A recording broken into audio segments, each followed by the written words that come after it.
neskatoties uz dažādām atšķirībām, kuras ir cilvēkos, kur ir piedzimuši un dzīvo dažādos kontinentos, valstīs, kur katrā no tām ir atšķirīgs domāšanas veids varbūt. Un tomēr no visām pusēm mums ir iespējas skatīties uz procesiem, kur šodien notiek pasaulē. Reizēm iezogas tā doma, vai vispār ir iespējams, ka pasaulē lietas notiktu taisnīgi. Es te domāju gan globālā mērogā, gan arī lokālā mērogā. Ja mēs redzam, kādiem šķiet, ka ar varu un spēku var, galvenais, ka drīkst bīdīt savus intereses, drīkst nerēķināties ne ar robežām, ne ar parakstītiem līgumiem, to visu drīkst nepieminēt, nelietot, nepildīt, ja tas nav izdevīgi.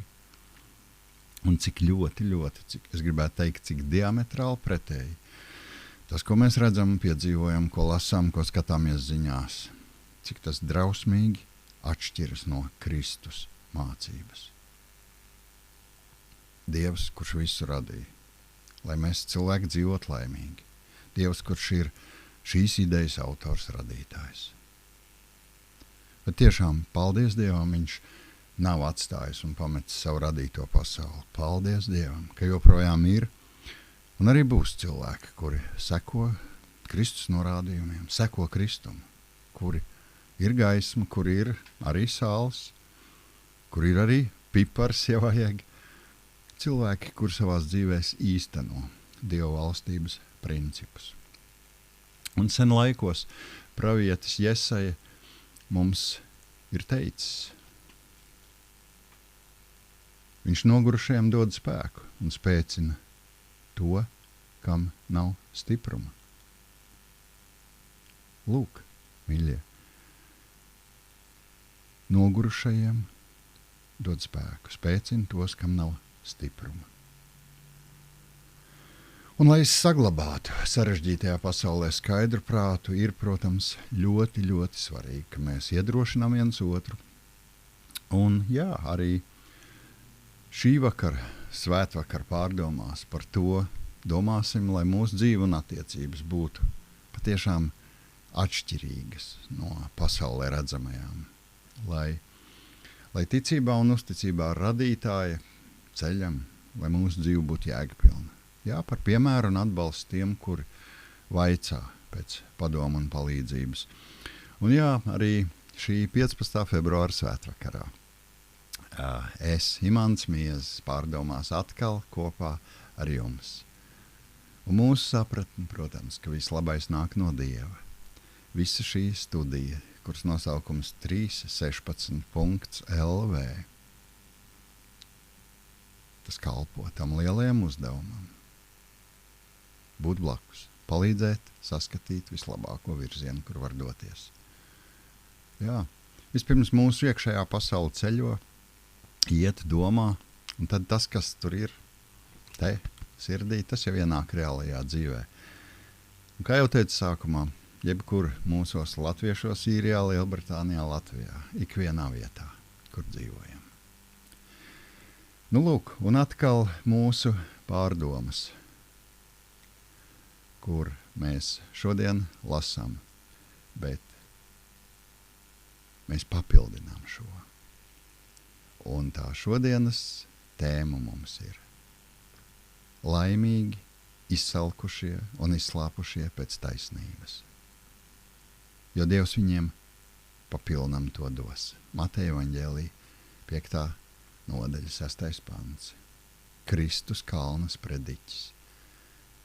Atkal Kristus paša Dieva sacītie vārdi, jā, izcelti, pasvītroti. Paklusēsim, ieskatīsimies dziļāk savās sirdīs, ieklausamies un mēģinam sadzirdēt. Tā ir absolūti svarīga tēma, kur jā, raksti mums noliek šovakar mūsu priekšā. Laimīgi, izsalkušie un izslāpušie pēc taisnības. Izsalkums un izslāpums. Tas ir stāvoklis, kad cilvēks bez kaut kā vispār nevar dzīvot. nevar dzīvot bez barības, bez ūdens. Un ja tas ir ilglaicīgi, mēs zinām, iestājas draudi dzīvībai. Es nezinu, vai ir gadījies piedzīvot šādu stāvokli fiziski.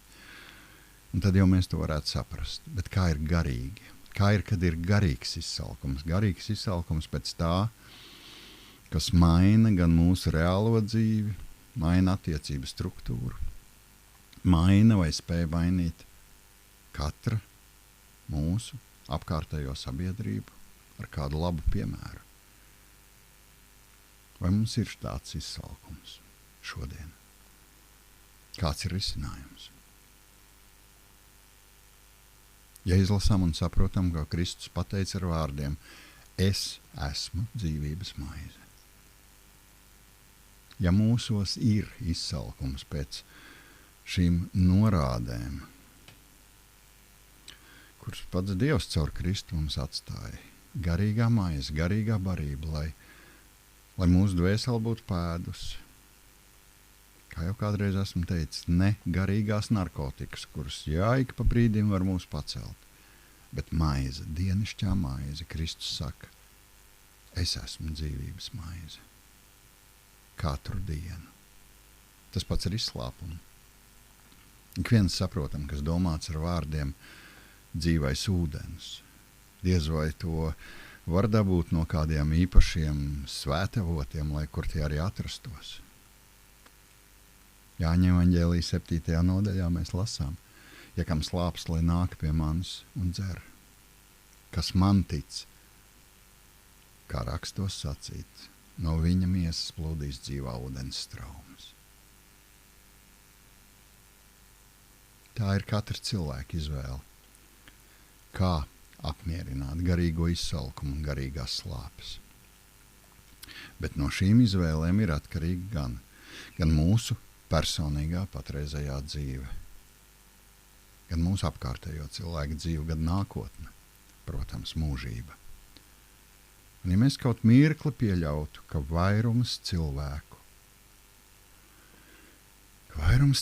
pasaulē ieskatītos dziļāk savās sirdīs, savās dvēselēs, savās sirdsapziņās, varētu teikt, tur jau daudz, kas ir ierakstīts. Tur te iekšā ir daudz, kas ielikts no radītāja. Tur ir ielikti pamati tiem rāmjiem, kas saka, nezodz, nemelo, nekrāp, nenogalina, cieni, atbalsti, palīdz. Tas, ko lasām baušļos. Pamats nevis kaut kādai ļoti, ļoti īpašai dzīvei, bet normālai dzīvei, normālām attiecībām. Cilvēku starpā, sākot jau ģimenē, draugu lokā, sabiedrībā, vēlāk un tālāk jau valstī un pasaulē. Mēs visi zinām, mēs visi esam pārliecinājušies, ka kristietība ir darbības vārds. Un ja mūsu dzīves laikā katrs mēs spētu darīt tik, cik vien labi iespējams. Nevien tikai ticēt tam, ka ir Dievs, ka reiz dzīvoja Kristus, bet pamanīt, ka viņš nav šo pasauli atstājis, pamanīt, ka viņam sāp, ka viņa bērni dara viens otram nežēlīgi pāri. Pamanīt, ka cilvēki ir Dieva vārdā spējīgi pat Dievu nogalināt, ja viņiem tas ir izdevīgi.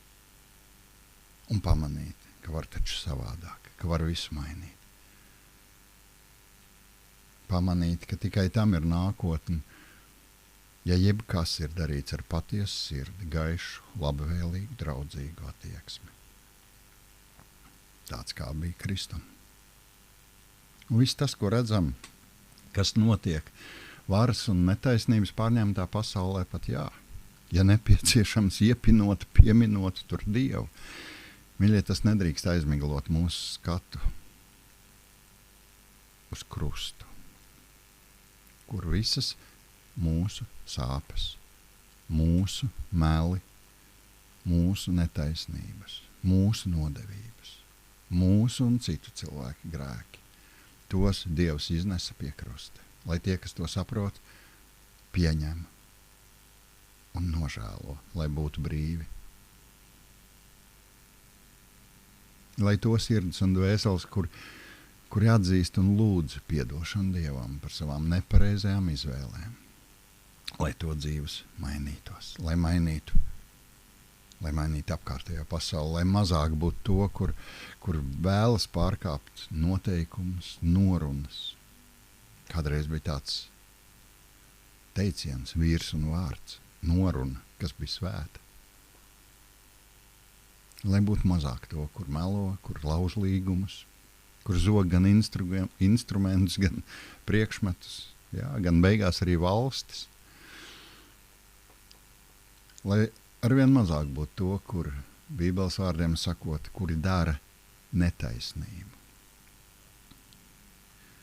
Tajā visā vēl ir tāds moments kā puspatiesības, kad pat tiešām mums ir grūti saprast, kas notiek. Viens varens, melns instruments, kas šodien arī tiek maksimāli daudz pielietots. Kad grūti saprast, kur ir taisnība. Tad kādreiz tiešām nolaižās rokas. Un iestājās vienaldzība, kur ir tikpat drausmīga ar graujošu spēku. Mums jālūdz Dievs par to, lai mums būtu spēks saprast un atšķirt. Lai mēs sev atkal un atkal atgādinām, ka ja neizjūtam šo izsalkumu un slāpes pēc taisnības, pēc patiesības, un ja radītāja un Dieva vietā ir kas cits, kas apmierina dvēseles slāpes, kas spaidina mūsu garīgo pasauli, nekas nemainīsies. Dieva vārdā mēs lasām, paliks vēl sliktāk. Mēs lasām, ko Kristus par toreiz teica. Un laika tērēšana raugoties zvaigznēs un personīgo sapņu tulkošana ar te nelīdz. Kristus teica, celies un ej. Kristus teica, celies un ej, lai tev nenotiek kas vēl ļaunāks. Kristus nāca, lai glābtu. Kristus nenosoda. Kristus parāda ceļu. Kristus aicina uz izlēmību un darbību. Un tā ir iespēja gan mums, gan pasaulē. Un šai pasaulē viss sāks no cilvēka, viss sāks no manis, viss sāks no tevis, viss sāks no mūsu pieņemtajiem lēmumiem. Un personīgi atbild uz jautājumu, vai es esmu gatavs līdzināties Kristum dzīvē, darbībā. Tas var izmainīt visu. Lai mūs iedrošina tas, un iedod arī nopietnību, ka Dieva sacītais vienmēr ir piepildījies un arī piepildās. Un par to mums, mīļie, ir jālūdz Dievs. Lūksim arī mēs. Tēvs, paldies! Paldies par Tavu vārdu, kurš runā uz mums. Paldies par Taviem skaidriem norādījumiem, kurus atrodam gan savās dvēselēs, gan Tavos mums atstātajos vārdos. Paldies par slāpēm. Paldies par izsalkumu, kuru piedzīvojam, skatoties procesos, kur notiek mums visapkārt.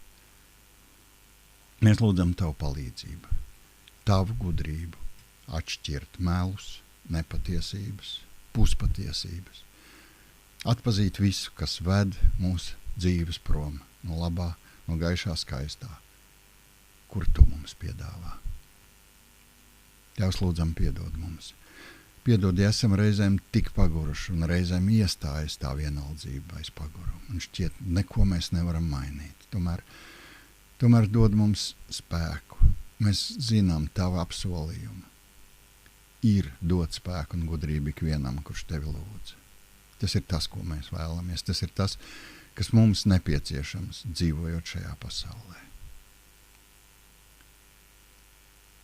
Vienāds visiem ir mūsu dvēseles, Tevis radīts. Vienalga, kurā pasaules malā mēs dzīvot. Latvijā vai Amerikā, Austrālijā, Lielbritānijā, Kanādā vai Īrijā. Un mēs Tevi lūdzam tajā valodā, kurā ļāvi Tu mums dzimt un augt, latviešu valodā. Tēvs, mēs Tevi lūdzam ar savu gaismu izgaismo mūsu dzīves, mūsu raksturus, lai varam Tavu gaismu atspoguļot uz citiem, lai tā spīd pasaulē caur mums, lai mēs esam kā oāzes, lai esam kā gaišas pilsētas, kurās ir miers, kurās ir patvērums ikvienam, kam tas ir nepieciešams. Lai ir vienmēr atvērts sirds durvis ikvienam, kurš blakus mums ir apmaldījies, apjucis, kurš ir bēdās vai sāpēs. Lai mēs varam dalīties tālāk ar tevis doto dzīvības maizi, ar ūdeni, kuram ir mūžības vērtība. Lai paši lietojam maizi un ūdeni garīgajā jomā katru mūsu dzīves dienu, un tas mums dod spēku dzīvot. To lūdzam Tev, Tēvs. Un pateicamies atkal par pagājušo nedēļu, par sargāšanu, par mūsu mīļajiem. Pateicamies, ka varējām daudz ko izdarīt, kas mums bija uzticēts. Pateicamies par veselību, pateicamies par dienišķo maizīti, par jumtu virs galvas un kurpēm kājās, par redzamām Tavām svētībām. Tēvs, un ļauj, ka mēs nevien par sevi lūdzam, bet arī par visiem, kas mums ir mīļi un tuvi, Tēvs. Mūsu vecākus, vecvecākus, mūsu bērnus, mūsu mazbērnus. Sargi no viss ļauna. Dod pats savu gudrību, Tēvs, visās situācijās. Aizlūdzam par tiem, kuriem iet grūti, kuri ir slimībās vai ciešanās. Mēs zinām, Tu esi blakus. Tu vienmēr dod spēku tiem, kuri griežas pie Tevis pēc palīdzības. Tēvs, lūdzam, uzņem savās miera mājās tos, kur laiks ir pienācis doties atpakaļ pie Tevis. Pie Tevis uz Tavām mīļajām tēva mājām pēc šīs dzīves. Tavās rokās mēs nododam ritu. Tavās rokās liekam mīļos, kuri piedzīvo šķiršanās sāpes, kuri šķiet zaudē reizēm pamatu zem kājām. Tēvs, uzrunā ar vīdu, pieskaries dvēselē, izmaini skatu uz dzīvi, uz Tevi. Esi blakus kādā īpašā veidā. Tēvs, esi žēlīgs arī tiem, kuriem ir jākaro. Patiešām šī pasaule ir apjukusi un nemiera pilna. Mēs lūdzam pēc Tava miera, Tēvs. Un pateicamies, ka Tu dzirdi katru lūgšanu. Tu esi klātesošs katram, kurš nāk pie Tevis. Tavā klātbūtnē uz dzīves ceļa ir svētais miera, gudrības un saprāta gars, Kristus gars. Un tikai ar to mēs varam droši iet mūsu dzīvē. Lūdzamies ar mums vēl šajā vakarā. Kopā ar tiem, kas vēlāk būs kopā ar mums lūgšanās. Klāj savas sargājošās rokas par mums visiem, lai kur mēs arī būtu. Arī nākamo nedēļu liekam Tavās rokās. Lūdzam, dod gudrību, Tavu dāvāto laiku izmantot gudri pēc Taviem padomiem. Un atkal, klusajā lūgšanā liekam sevi, savus mīļos, lūdzoties Tavu klātbūtni, Tavu svētību un mieru. Tēvs, mēs Tevi lūdzam.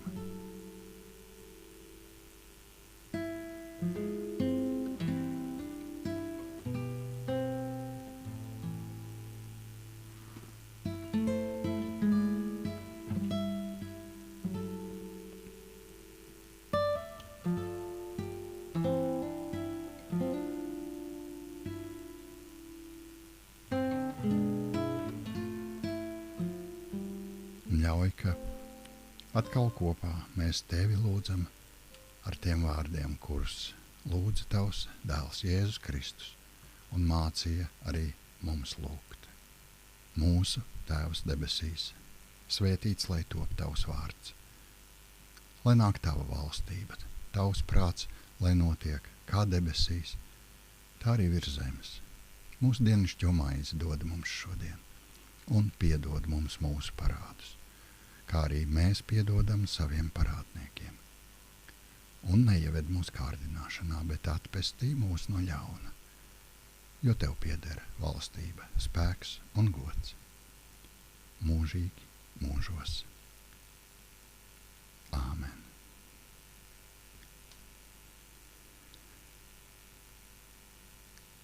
Un Dieva miers, kas ir augstāks par visu cilvēku saprašanu, tas, lai pasargā mūsu sirdis un mūsu domas Kristu Jēzu. Dievmiers, lai ienāk katrā jūsu sirdī un katrā māju vietā. Esiet svētīti!